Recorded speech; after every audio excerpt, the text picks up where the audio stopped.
the fingerprint wasn't mine. It wasn't hers either. Out of everything the police photographed, bagged, and labeled, that tiny gray swirl on a cracked picture frame was the only thing nobody could explain.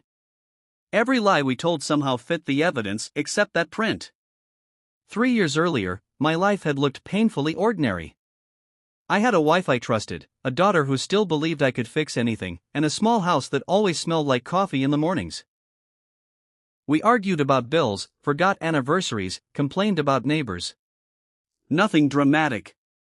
Nothing that sounded like the beginning of a story strangers would read online. My wife, Emily, used to laugh whenever I called us boring. Boring means stable, she'd say. I believed her. Maybe I wanted to. She worked at a private medical clinic while I managed a warehouse across town. Different schedules, different circles of friends, but we always met at the dinner table.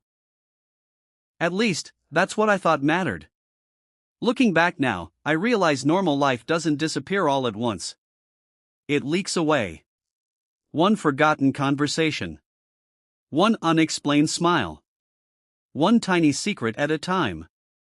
And the terrifying part is that you help build the illusion because believing everything is fine is so much easier than asking questions you're afraid to hear answered. The first red flag didn't feel like a red flag at all. It was just a habit Emily suddenly developed. She started turning her phone face down whenever it buzzed. If I walked into the room, she'd casually lock the screen before looking at me with the same warm smile I'd known for years. I noticed it. Then I convinced myself I was imagining things. Marriage teaches you to ignore little annoyances. At least that's what I told myself. Around the same time, she became unusually protective of her schedule.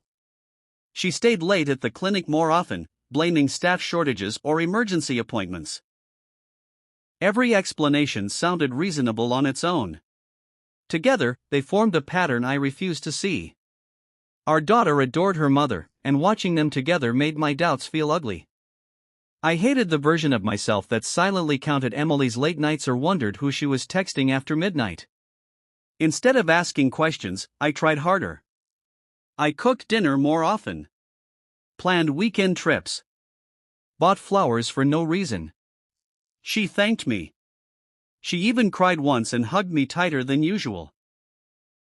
Back then, I thought those tears meant we were growing closer. Now I wonder if they came from guilt. The turning point came because of something so stupid that I still can't believe it. Emily left her smartwatch on the kitchen counter while she took a shower. It buzzed twice. I wasn't trying to snoop. I honestly just wanted to silence the vibration because our daughter was doing homework nearby. Instead, a preview flashed across the screen. I missed last night already. No name. Just a number. My stomach dropped so fast I thought I might actually be sick. When Emily came downstairs, I asked as calmly as I could, "Who sent that message?" She looked at the watch, then at me. For a split second, I saw panic before she forced a laugh. A patient mixed up my number with someone else's. It was such a ridiculous explanation that I almost laughed too. Patients tell you they missed last night? They're confused. It happens. She grabbed the watch and walked away before I could say another word. That should have been enough. It wasn't. Because love has a terrifying way of making impossible stories sound almost believable when you're desperate for them to be true. After that message, I started noticing everything I'd ignored for months. Emily suddenly had new perfume she claimed was a free sample from the clinic. She bought clothes that never appeared on our credit card statements. She smiled at her phone in a way I hadn't seen directed at me in years. I hated what I was becoming. Every late shift felt suspicious. Every notification made my pulse race. I checked the driveway before going to bed, wondering if she'd really come straight home. One evening I asked, "Are we okay?" She looked genuinely confused. "Why would you ask that?" "Because it feels like you're somewhere else, even when you're sitting next to me." She reached across the table and squeezed my hand. "I love you. You're just stressed from work." I wanted to believe her so badly that I apologized for bringing it up. That night she fell asleep almost instantly. I stayed awake, staring at the ceiling, replaying every conversation we'd had over the past year. For the first time in our marriage, I realized trust doesn't disappear in one dramatic moment. It erodes quietly, until even silence starts sounding like a lie. A week later, I did something I had always sworn I'd never do. I followed her. The decision made me feel pathetic before I even started the engine. I kept telling myself I would prove my fears were ridiculous, laugh at my own paranoia, and never mention it again.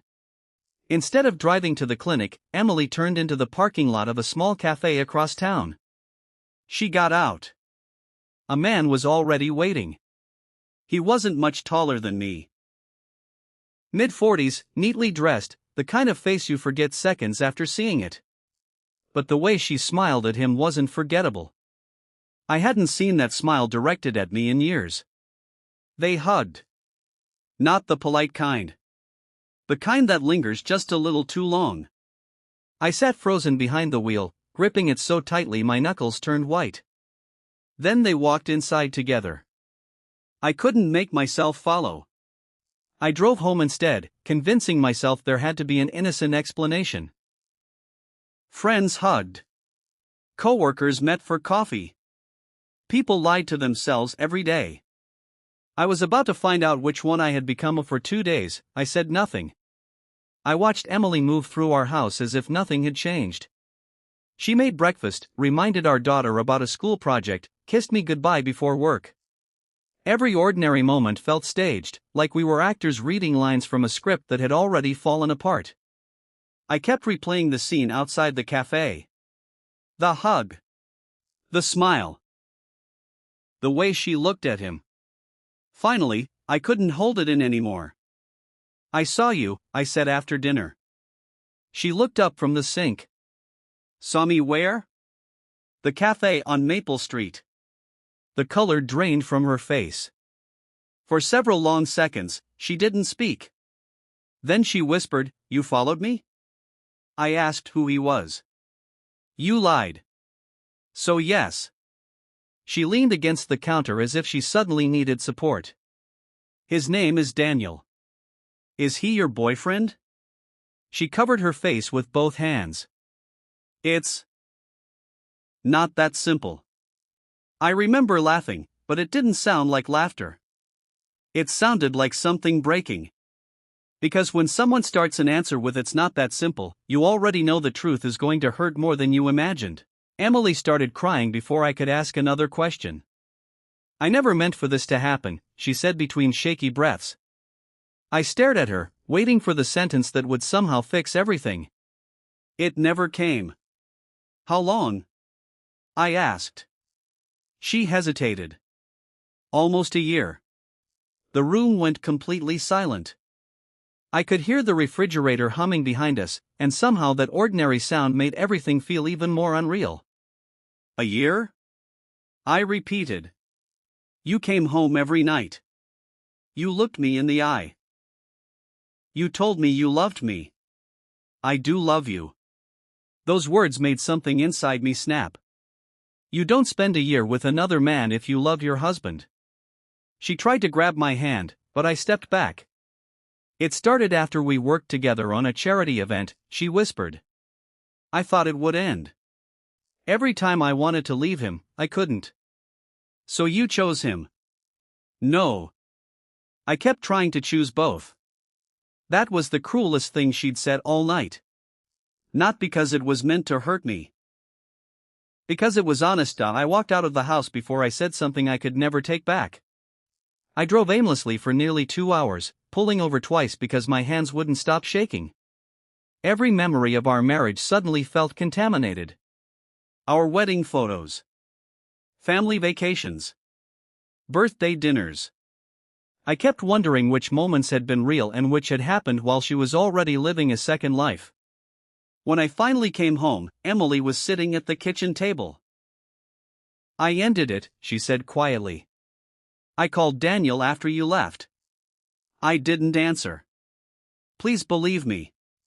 I believed you for a year. She started crying again. I was scared. So was I. The difference is I stayed loyal while I was scared. She looked down at the table. Then she said something that made the room feel even colder. "There's something else you need to know." I felt my stomach tighten. "What now?" She opened her mouth, closed it again, then whispered, "It isn't only about the affair." In that instant, I realized the betrayal I'd uncovered wasn't the whole truth. It was only the door leading to something much worse. Emily couldn't look at me. She kept twisting her wedding ring around her finger until she finally pulled it off and set it on the table. "I think Daniel is the father," she whispered. For a second, I didn't understand what she meant. Then it hit me. "Our daughter?" I asked, barely able to get the words out. Emily shook her head so hard that tears flew from her face. "No. I'm pregnant." The room spun. I grabbed the back of a chair to steady myself. "How far along?" "Almost 3 months." 3 months. Which meant every conversation we'd had recently about repainting the spare bedroom, planning our anniversary trip, even discussing whether we should finally replace the old family car, had happened while she was carrying a child she wasn't even sure was mine. "Have you told him?" "Yes." "And?" "He wants me to leave with him." The silence that followed felt endless. I looked at the woman I'd spent more than a decade loving and realized I didn't recognize her anymore. It wasn't just the affair. She had already imagined a future that didn't include me. The next morning, everything exploded. Emily's sister showed up unannounced after Emily called her in the middle of the night. Within an hour, my parents arrived too. Somehow, what should have been the most private conversation of our lives turned into a room full of people speaking over one another. Her sister kept saying, "People make mistakes. Don't throw away your marriage." My father slammed his hand on the table. "A mistake is forgetting an anniversary." This was a year of lies. Emily sat there crying, barely able to speak. Every time she tried to explain herself, someone interrupted. I almost felt sorry for her. Almost. Then she quietly admitted there was one more thing. She hadn't planned to tell me about the pregnancy until after a DNA test. "So you were going to let me believe the baby was mine?" I asked. I didn't know what to do. "No," I replied. "You knew exactly what you were doing. You just hoped I wouldn't find out." Nobody defended her after that. The room fell silent, but the damage had already spread far beyond the two of us. We agreed to separate, at least until the DNA test came back. Emily moved into her sister's apartment, and our daughter stayed with me most nights because she didn't understand why her mother kept disappearing. We told her we needed some time apart. It sounded harmless enough for a child. She didn't believe it. One evening she asked, "Did Mom do something bad?" I froze. "No," I lied. "Sometimes adults just get lost." The hardest part wasn't sleeping alone. It was pretending everything was normal for our daughter while my own world had collapsed. Then something happened that made the whole nightmare even stranger. A detective called me about a burglary at the medical clinic where Emily worked. Since she'd been one of the last employees in the building that evening, everyone with access had been questioned. He mentioned that investigators had found an unidentified fingerprint inside an office. "It doesn't belong to any employee," he said. At first, I didn't think much of it.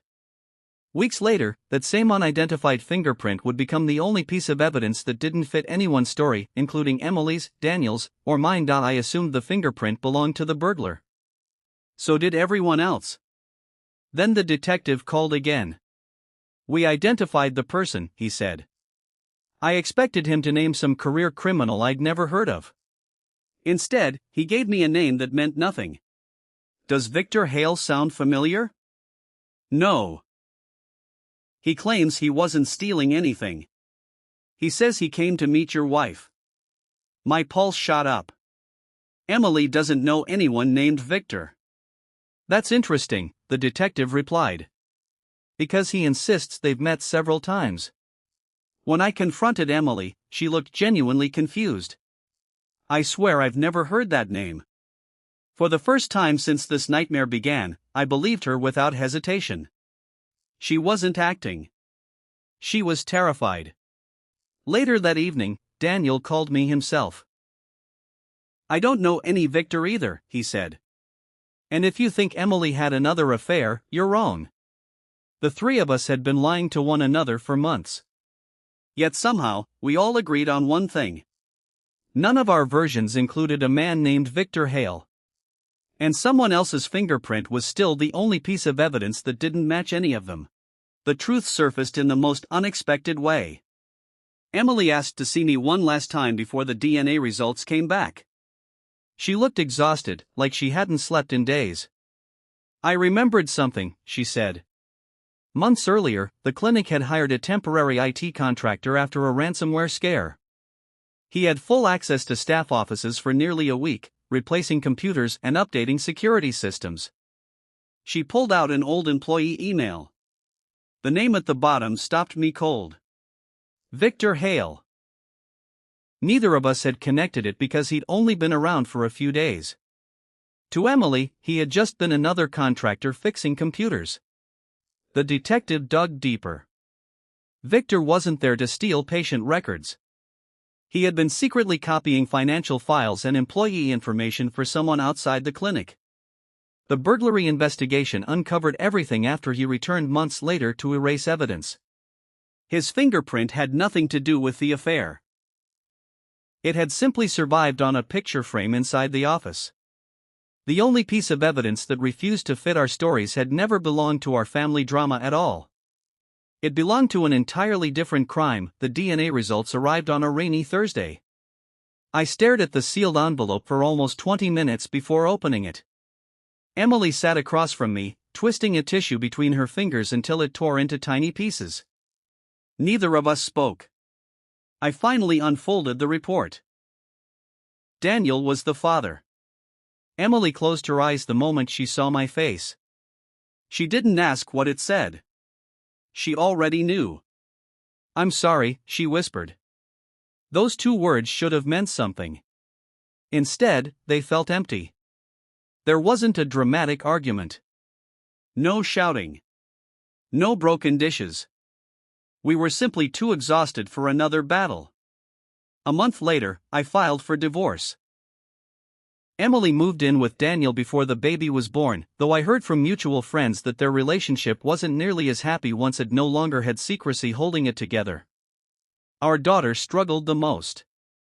She loved us both and couldn't understand why birthdays became separate celebrations or why holidays suddenly required a schedule. I never told her the real reason. Children shouldn't have to carry the weight of their parents' failures. Even now, I still wonder whether silence protected her or simply postponed another heartbreak. It's been 3 years now. People ask if I've moved on, and I usually say yes because it's easier than explaining what moving on actually looks like. I rebuilt my routine. I changed jobs. My daughter and I found new traditions that belong only to us. Life kept going because it doesn't wait for broken people to catch up.